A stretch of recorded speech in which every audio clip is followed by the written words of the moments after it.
Et pour la suite de ce journal, on parle autonomisation des femmes. Elles sont originaires de Songo, c'est une localité située dans le Naouri, nous sommes dans le centre-sud du Burkina. Elles sont bénéficiaires de l'appui du programme de microfinancement du Fonds mondial pour l'environnement. Réunies aujourd'hui en association, elles pratiquent l'agriculture et c'est d'ailleurs leur moyen de subsistance. Constat de cette visite terrain avec comme guide Siblina Kelsey.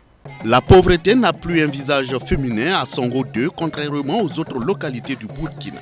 Ici, les femmes sont autonomes financièrement depuis la création de leur jardin polyvalent avec l'appui du programme de microfinancement du Fonds pour l'environnement mondial en 2017.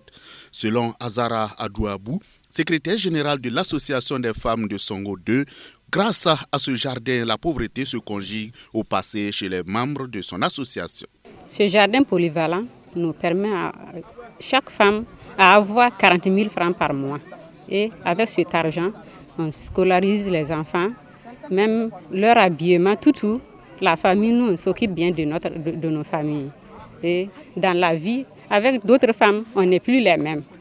Nous, on est vraiment satisfaits de ce jardin-là. Le coordonnateur national du Burkina du PMFM, Noël Compaoré, se dit satisfait des résultats engrangés par les femmes de Songo 2. Nous avons vu que la production s'est améliorée parce qu'en fait, au début, elles n'avaient pas une bonne formation. Nous avons appelé des femmes de Yako et que nous finançons, qui sont venues les former. Et la présentation des planches est meilleure par rapport à ce que nous avons vu au départ. En tout cas, nous sommes vraiment satisfaits. Et nous les prenons comme modèle. Cécilia Somé, la présidente de l'amicale des forestières du Burkina Amifob, très satisfaite de l'engagement des femmes de Songo 2, pense qu'elles peuvent encore mieux faire pour exploiter tous les 8 hectares de terre qu'elles possèdent.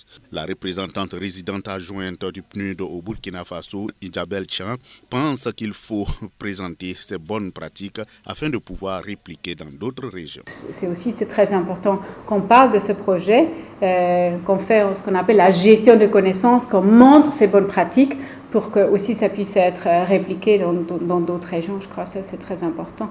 Et pourquoi pas aussi de l'autre côté de la frontière. Si on met ça dans le contexte du Burkina, où il y a des régions surtout frontalières, peut-être un peu moins vers le sud, mais les régions frontalières qui sont dans des situations souvent assez difficiles. Cette visite terrain du PMFFM à Songo 2 s'inscrit dans le cadre de la célébration de la Journée internationale des droits des femmes en différé. Clarisse Koulibaly,